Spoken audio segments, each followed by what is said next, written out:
Well, thank you again for the opportunity to be here. Can you hear me okay? Your sound sounds great. Okay.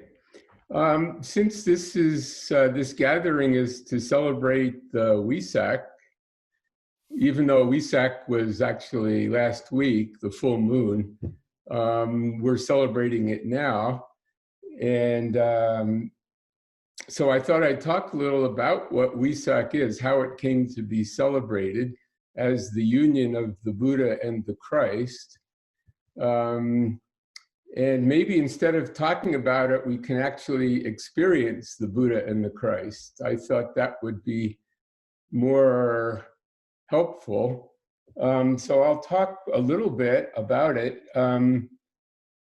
Wesak actually is the name in Sanskrit of this month, like the month of May.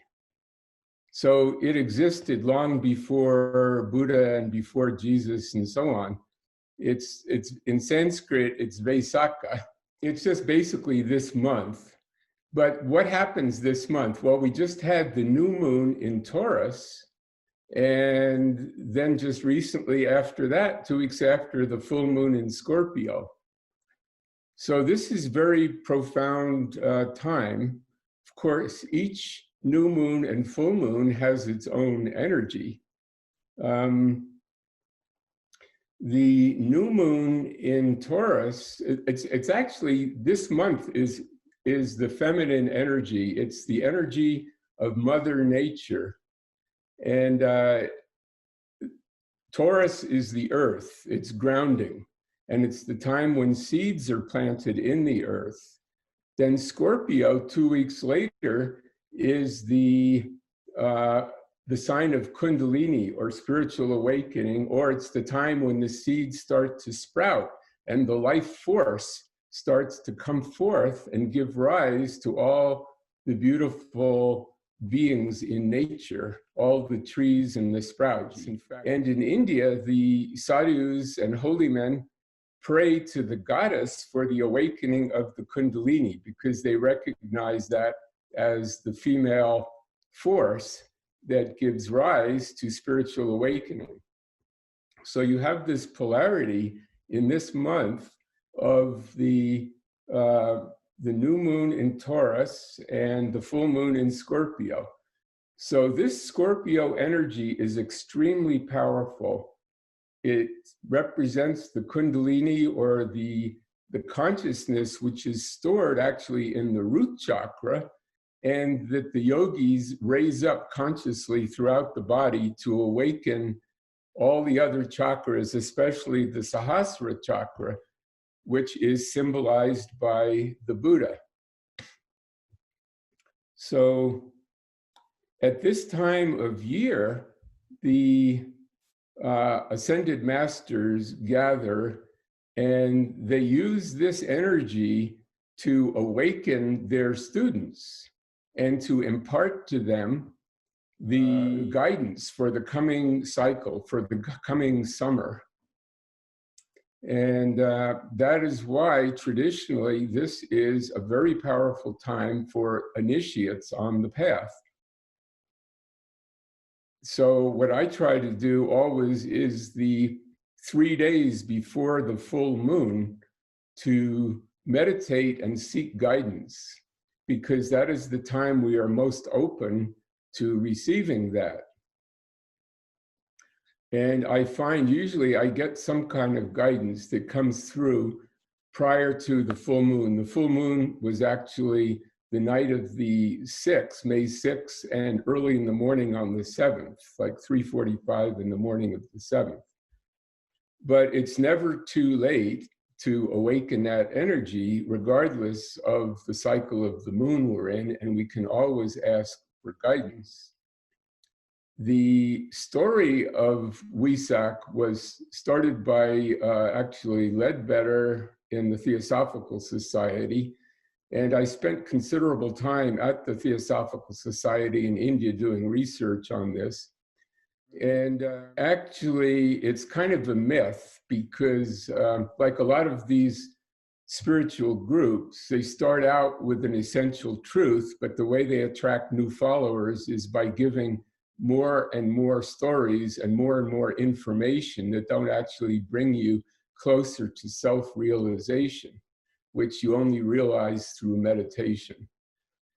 So when I went to Tibet, I searched for the Wesak Valley, and it's really non-existent. They never heard of Wesak in Tibet, apart from the fact that it's that month. But the whole ritual of the Buddha supposedly giving his message through the Christ, which is what the Theosophical story is, that was a creation of the Theosophical Society. That's not the full moon in Scorpio has been celebrated by peoples all over the world who are close to nature from the beginning of time.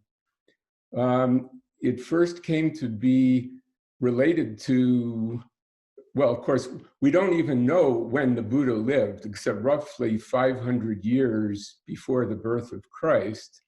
So to celebrate his birthday at this time is just a date that was picked, because it represents that awakening of energy. It was actually in 1950 that a group of Buddhists gathered and said, they gathered in Sri Lanka and said, you know, it's really too bad. The Christians have Christmas, and the Muslims have Ramadan, and all these religions have a holiday, but we don't have a holiday. So why don't we celebrate the birth and the death and the enlightenment of Buddha? In other words, the whole package, everything around Buddha, we will celebrate on this full moon. Then around the year 2000, the United Nations also passed a resolution to make this an official holiday. But this is not something that takes place in Tibet. There is no Wesak Valley. And even if there were, the important part is that we can experience the essence of it right here and now. It doesn't matter what the legends or the stories are. So it's very interesting, because if you actually had a meeting with Buddha and Jesus, like, they would both be very enlightened beings who both emanated tremendous love and compassion. So again, these are names that represent aspects of consciousness.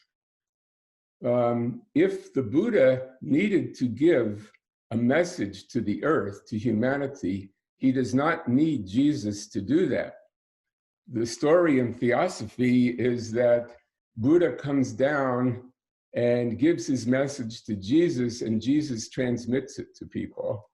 That's kind of limiting to Buddha, because if Buddha wants to transmit a message, he's like a tremendous Wi-Fi router whose auric field encompasses the earth. So if he wants to give a message, he can give it instantaneously and transmit it directly to your own mind. And the same with Jesus. There's no need for intermediaries, or you have to go to some remote valley in Tibet to get their message. What's interesting, as we start to get into the essence of what Buddha and Jesus mean, you think about the artwork of depicting Buddha. He's usually shown sitting in lotus position with his eyes closed in meditation.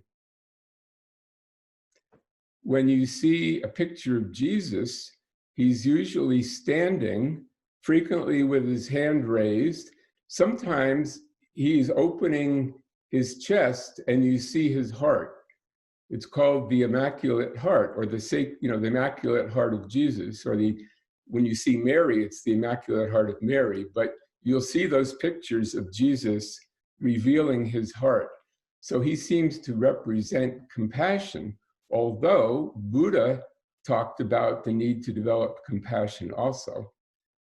I think what helps us really to tune in to their essential nature is to actually call them forth in our own consciousness. So what is actually, when we think of the essence of Buddha, most of the teachings are about realizing the nature of consciousness. There's quite a focus on divine mind. So he didn't neglect compassion or service, but the teachings that are prevalent in the world mostly have to do with realizing what is the nature of suffering and how can we escape that. And of course, the primary teaching is that suffering comes from desire, from desiring things that are impermanent or illusory. You know, I grew up in a very wealthy community as a kid, and I was told, you know, you have to get ahead, get a college degree, get a good job, you know, get the right wife, get the beautiful house and all that. Well, I saw other people who were owners of multinational corporations, and I saw that they weren't happy. So I realized the nature of samsara at a very early age, that pursuing external phenomenon was not going to make me happy. You have to pursue what is permanent and eternal, which is an aspect of consciousness. It does not depend on external events. So the focus of Buddhism is largely on understanding the true self. The other part of Buddhism is that the self that we think that is real, the ego, is really illusory and will disappear at death. Who you are after you die is going to be quite different than what you are now. So kind of the purpose of meditation is to realize this illusory, the nature of this illusory self, and to actually identify more and more with the permanent self. Of course, I get into arguments with a lot of lamas who say there is no permanent self.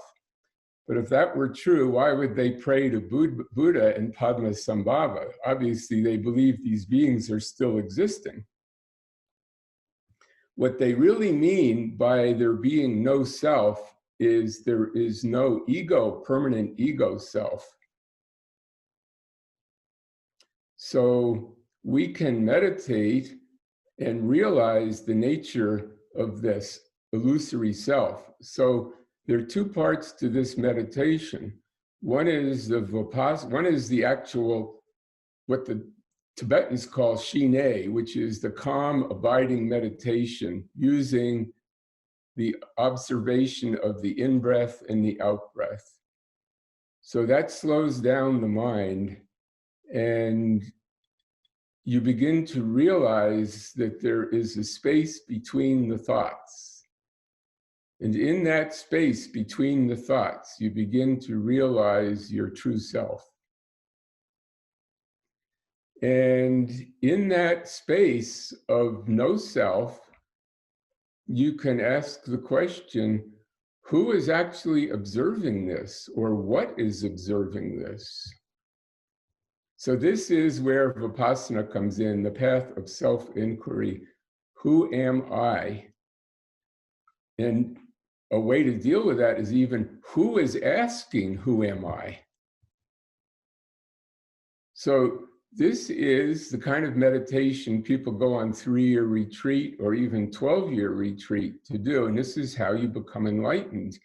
By enlightened, I mean enlightened mind, the Buddha mind, where you realize your Buddha nature. And by that, I mean the self that does not reside in ego, where ego is just a shadow of your true self.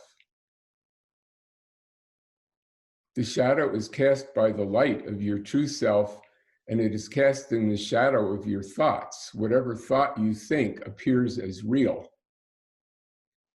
But as you return to your Buddha nature, you realize that is not who you are. You are a transcendent being that is eternal, and of vast consciousness. There is no limit to your consciousness. You are beyond time and space.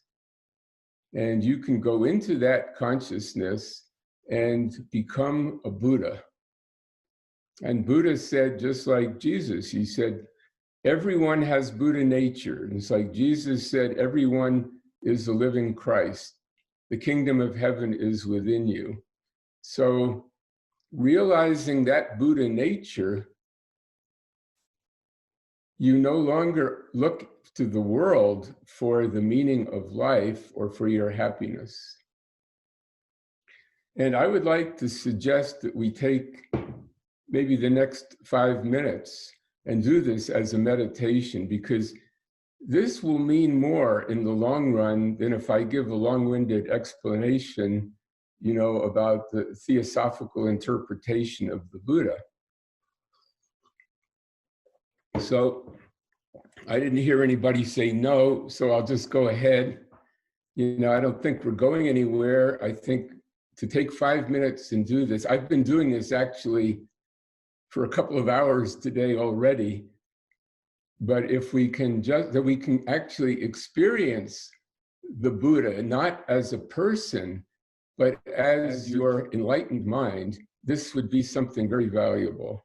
So why don't we you can close your eyes, or you can just let them stay partially open, but maybe looking down slightly. And you sit up straight, and if you're in a chair, your feet on the ground, your hands can be in your lap or on your knees or joined together like that.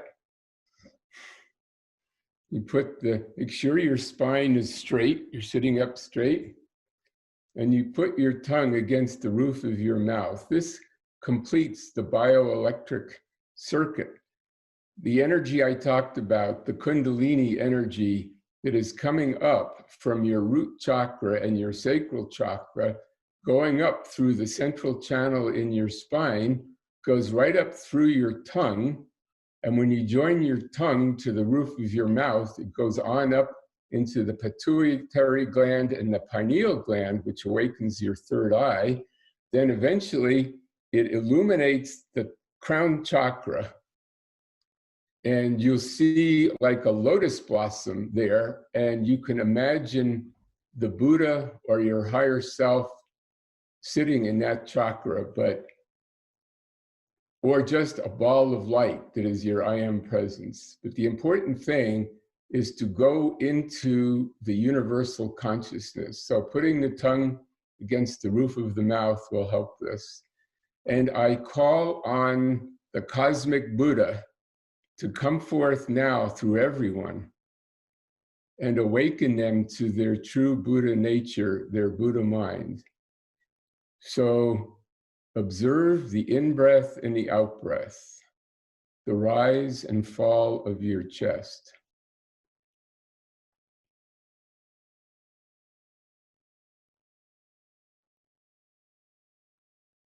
Don't try to control the breath to make it faster or slower. Just let it settle down to its natural rhythm.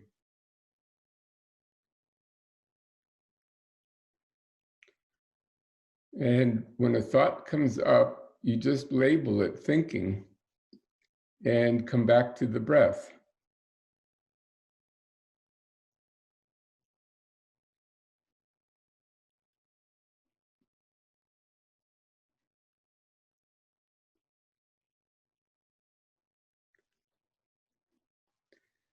And you let your awareness settle first to the heart area. And you turn your attention inward.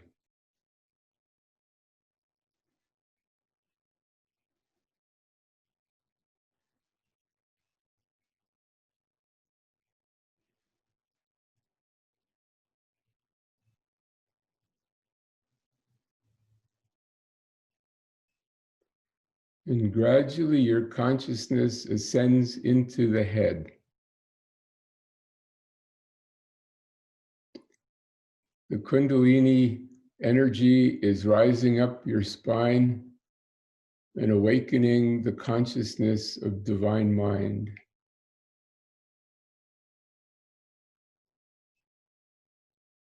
And gradually your head becomes a ball of light, a ball of pure consciousness.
I am grateful to know my Buddha nature,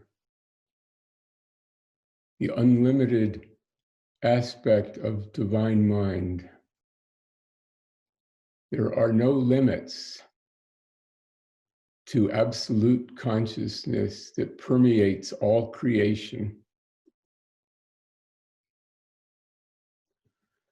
Of course, as soon as you say I, you start to come back into your individual manifestation.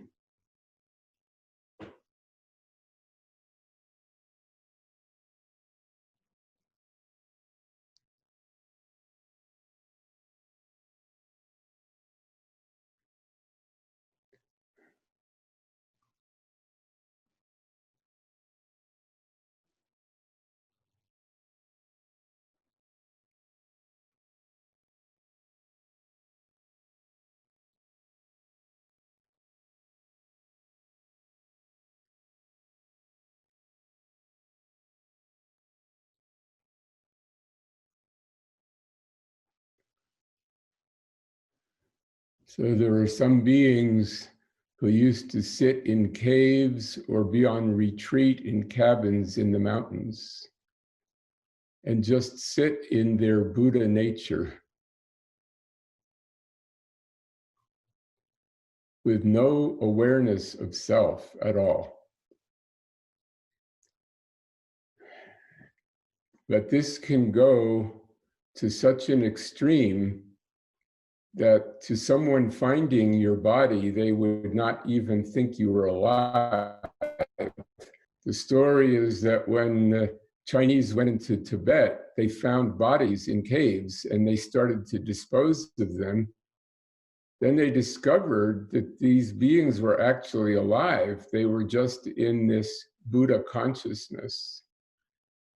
But they had pretty much left their bodies, but they found that if they put them in warm water, they could revive them and they would come back, that they were actually still living beings.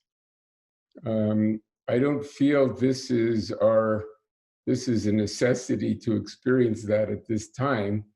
That is not actually mastery. the ascended masters that I studied with have stressed that to achieve mastery, it is important to be in the body and to be conscious in the duality.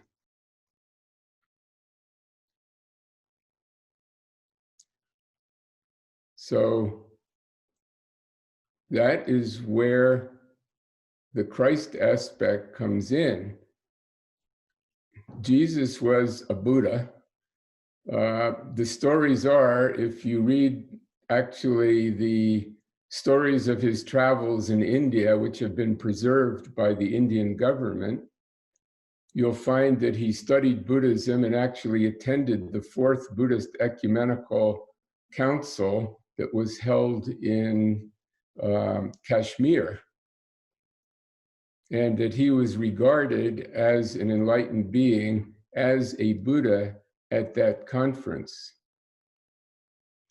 So the pictures you have of Jesus, he's usually doing something, or he's standing, his eyes are open. In other words, he acknowledges the world, he acknowledges duality. But he is an enlightened being in the duality, and he used I am affirmations to affect the world. Like, I am the living Christ, I am the peace that passeth all human understanding. I am the way, the truth, and the life. So as you say, I am, you bring that Buddha consciousness down into your heart, and you realize the compassion. So the Christ is a symbol for compassionate Buddha nature in action. When you see the suffering of the world and you feel compassion for those people who are suffering, that is another aspect of the divine mind, but that's more divine love. So the Christ nature is to, as a Buddha, be an actor in the world who is helping other people.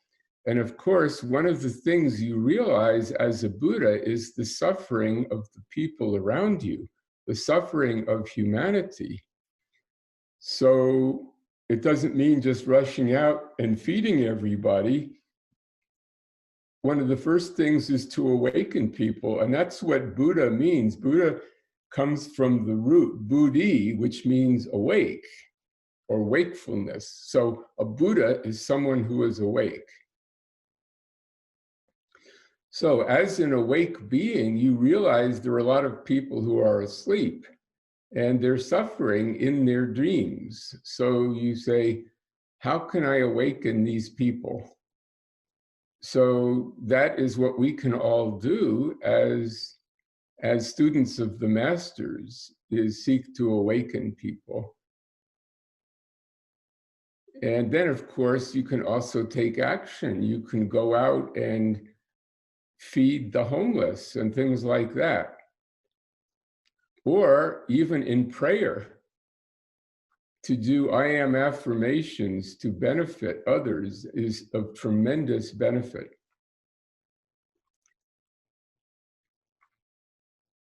But the Christ consciousness is really the awakened divine love within you that wants to benefit others. So this is also an aspect of Buddhism. This is more Mahayana Buddhism. Hinayana Buddhism deals more with how can I become enlightened and get out of here and achieve liberation. What happens is, as you start to get out of here, you look back and you see the suffering of others. Then you say, I want to stay here and help others. This is the realization of Kuan Yin and the Divine Mother.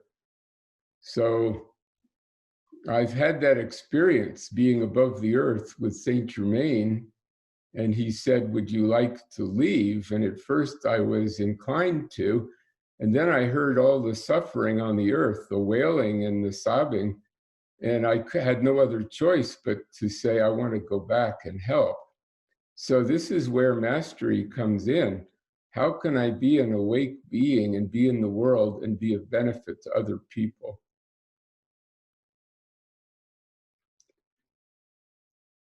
So the Buddhists actually deal with this by just you think of someone who is suffering and realize that they are actually a part of you.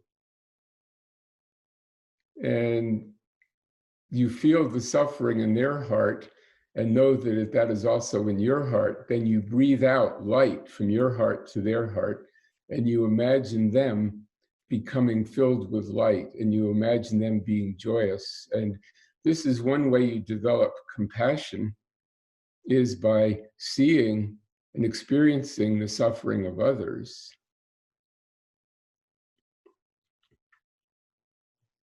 And we don't need to go very far these days to see that. So when you realize those people suffering, that those others, there are no others, they are really a part of yourself, that is a part of you suffering. So that is the awakened Christ consciousness. So I would now like to, I thought we could do a meditation on the heart center. So let us again turn our attention inward and bring that Buddha mind down from the head, down into the heart. So I'm going to close my eyes and again observe the in-breath and the out-breath. And tongue against the roof of the mouth. And just feel that love. And I would like to share with you, on my way to India, I stopped at Mount Athos in Greece. And I talked to some of the monks there, and they were some of the most beautiful beings I have ever met. And I said, would you tell me your spiritual practice? And they said, it is very, very simple. We meditate on the heart of Christ within ourselves, and we say, may the heart of Christ be everywhere known. So why don't we do that now? Feel the sacred heart of Jesus in your heart. There is no separation between Jesus Christ and yourself. And you can say, I am the presence of Jesus the Christ. The heart of Christ is my heart. And feel that love and compassion for humanity within you, and send that love out to the world, out to others. Think of someone who is suffering. Think of the homeless children in Syria, or the people living on the street in Los Angeles, or wherever you want. Think of those people. You are in the air, you are in the sky looking down on humanity, and you feel, I am the living Christ, sending love to all those people.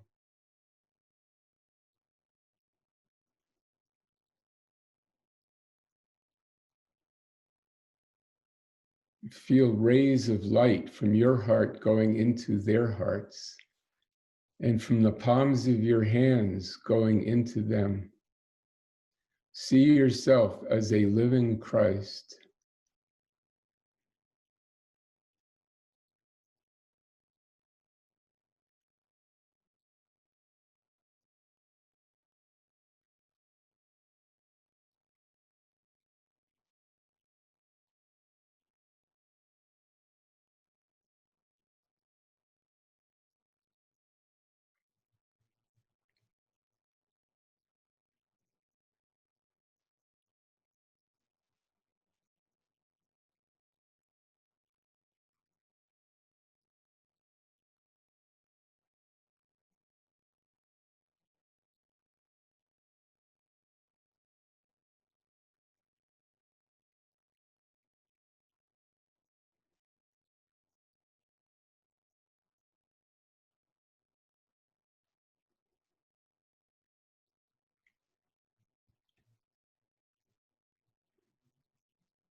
Gradually, you can open your eyes and come back to relative awareness.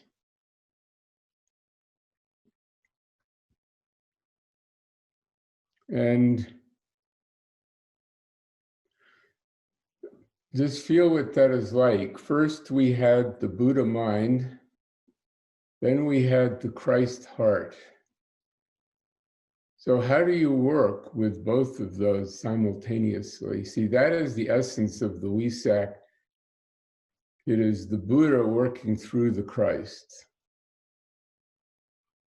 But again, we don't need to go to a valley in Tibet. It is within each of us.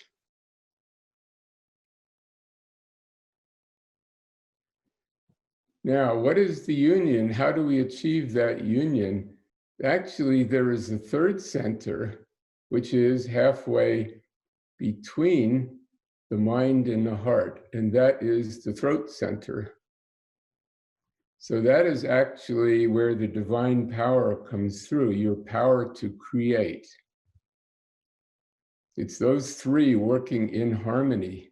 It is the love, the wisdom, and the power of your God self in action. But it is through the speech, through your words, you bring the love and the power into the love and the wisdom into action through the power center. So that is the function of speech. Even if you don't speak the words out loud, to even think a word is the power to create. It says, in the beginning was the Word. I think it's John. In the beginning was the Word. The Word was with God, and the Word was God. So as you speak the word, you create. That's why it's very important to pay attention to your spoken words and also what you are thinking, because that is what you're creating.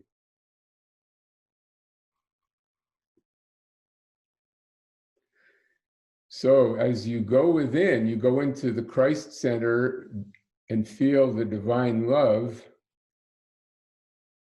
And then you have the wisdom center or the mind in action, where you visualize what you want to create. Then you say the word and you bring that into creation. So I am peace on earth. When you say that, you release that energy into the world, and that goes out through the thought forms of the earth. It goes into the universal mind of humanity. I am perfect health, now manifest for humanity. That is the union of the Buddha and the Christ and the power of God in action through your speech.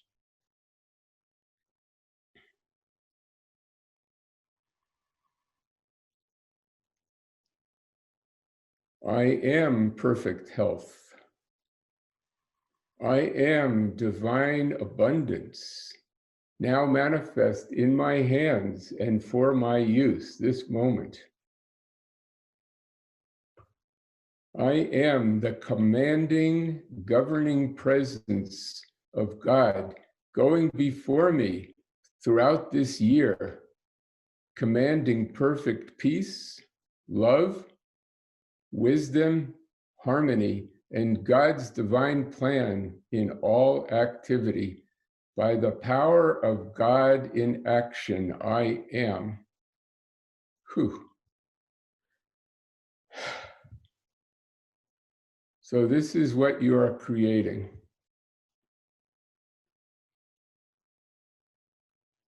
And whatever you want to create, you do it with these three centers working in harmony. Tomorrow, I'm going to talk about the violet Tara, which is a manifestation of the violet consuming flame. So again, using these three centers, you call forth the violet fire. You can call forth the blue fire of Archangel Michael, the pink light of Lady Master Nada and Mother Mary, whatever quality of light you want to bring forth.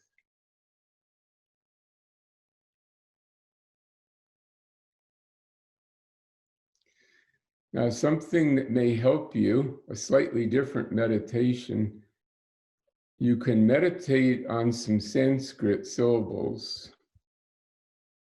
So when you say Om, it activates the third eye and the pineal center. So when you think, I am Om, you don't even need to say it out loud. It's actually more powerful to say it silently. The word Om is a crude approximation of what in India is called the pranava. That is the primordial sound. Now, the Indian instrument, the tambura, approximates it a little bit better, but it is a cosmic sound. But the syllable that you say, Om, actually, when you say that, if you say it right, it vibrates the glands in your head. Om. You can feel it. It sort of tickles your brain. Well, that's activating those divine centers in your head. So if you're meditating on Buddha mind, you can just think Om, and that will help you activate that consciousness.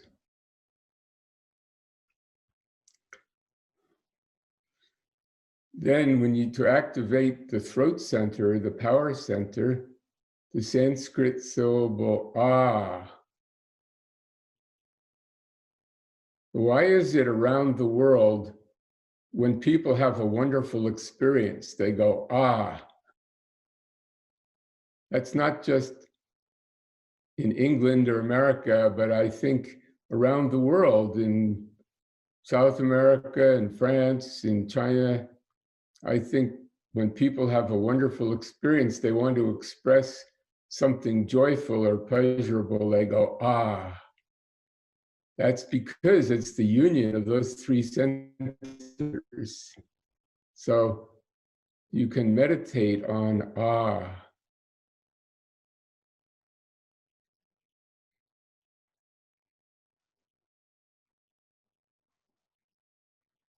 And it activates that center and puts you in touch with your divine power to create through the spoken word.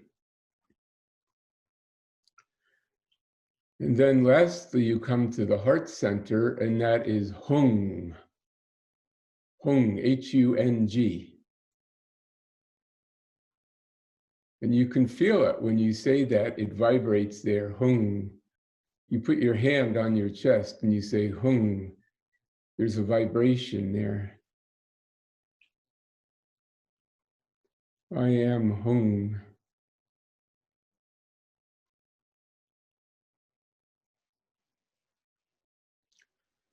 So this is probably why Padmasambhava gave this as a mantra, said this is the fastest way to become enlightened. The whole mantra is Om Ahung Vajra Guru Padma Siddhi Hung. So the Vajra Guru is your own I Am Presence, the indestructible eternal Guru that is within you. Padma is the lotus blossom, the feminine, which contains all creation.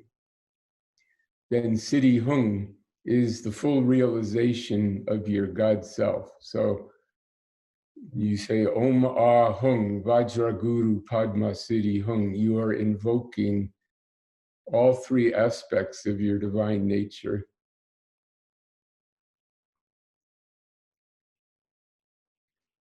In English, this would be roughly, I am the full presence of love, wisdom, and power in action.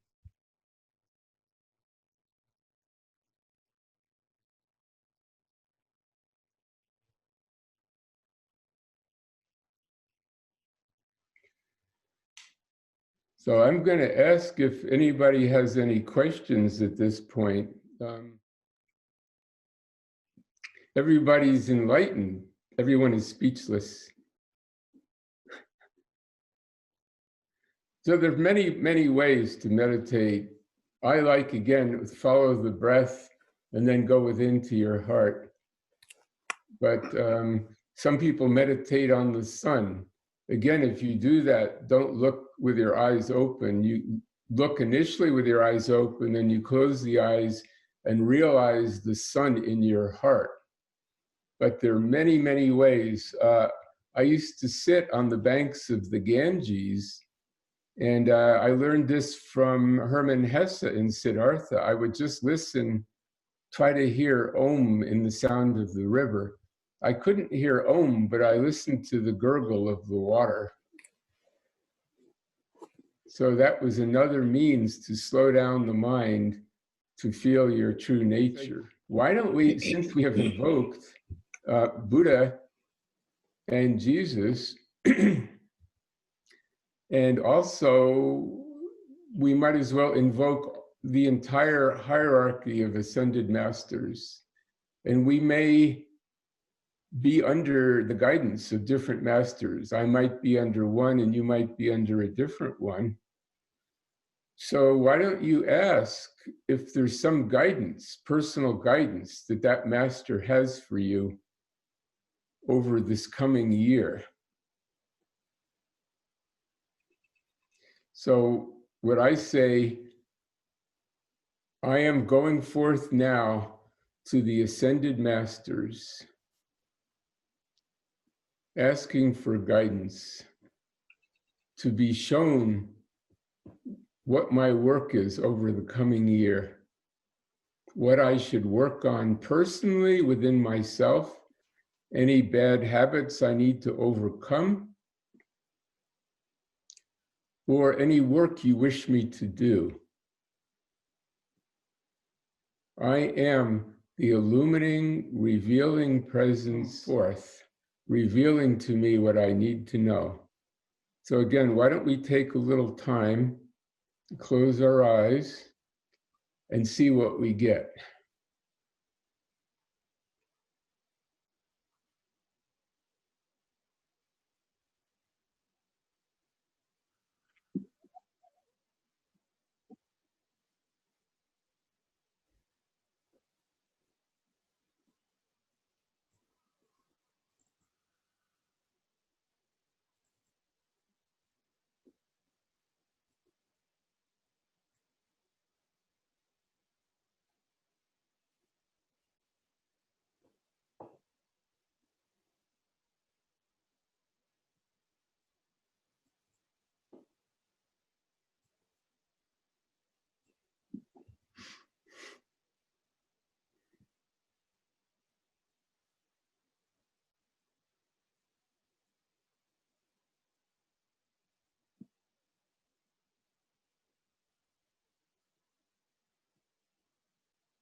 Everyone on earth to be shown what the divine plan is for their life over the coming year.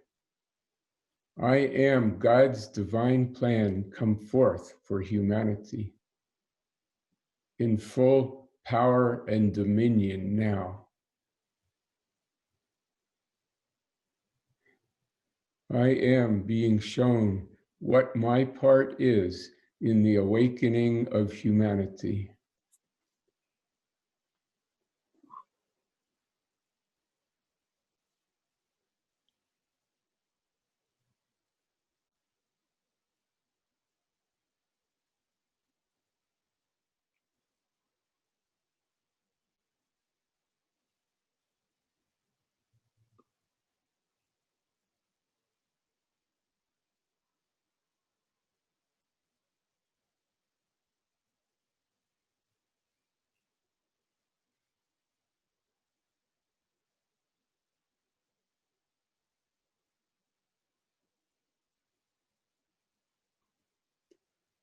I call on Archangel Michael Archangel Raphael, and Archangel Gabriel, and all the other archangels to come forth now throughout the earth and bring about God's divine plan.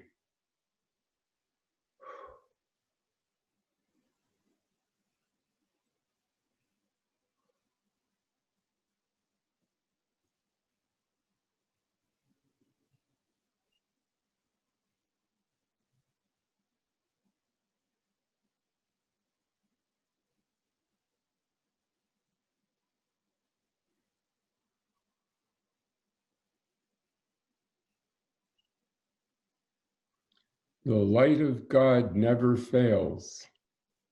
The light of God never fails. The light of God never fails, and I am that light.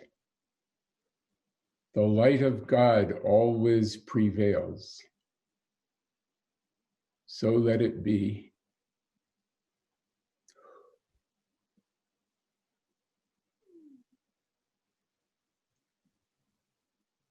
Each of you can do this every day. These affirmations are in my book, I Am Affirmations and the Secret of Their Effective Use. You can download the PDF or you can buy it in Mount Shasta at Soul Connections or from Amazon online.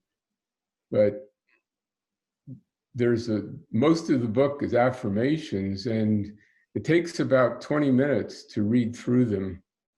And if you do that every morning, it completely reprograms your mind. A lot of us wake up and you start thinking, oh no, I got to deal with this today or that, or what's happening with the earth. And if you just get up and start doing these affirmations, it completely changes your outlook.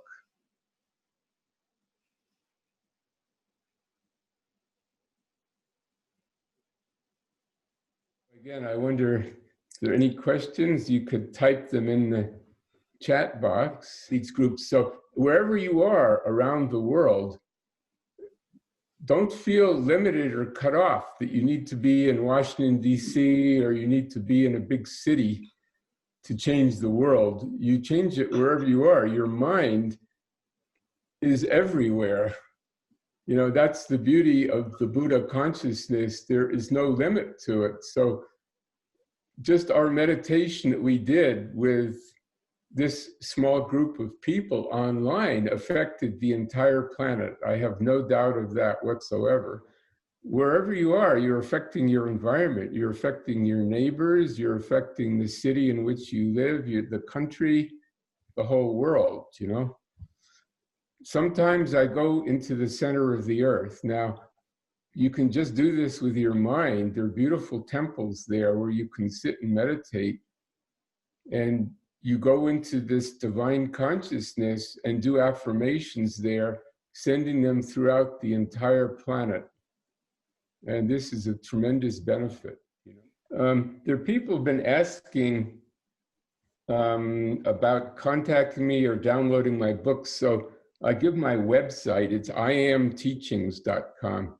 That's I-am-teachings.com. And so there's contact information there, and you can download my books there also. Does anybody else have a question or a statement or?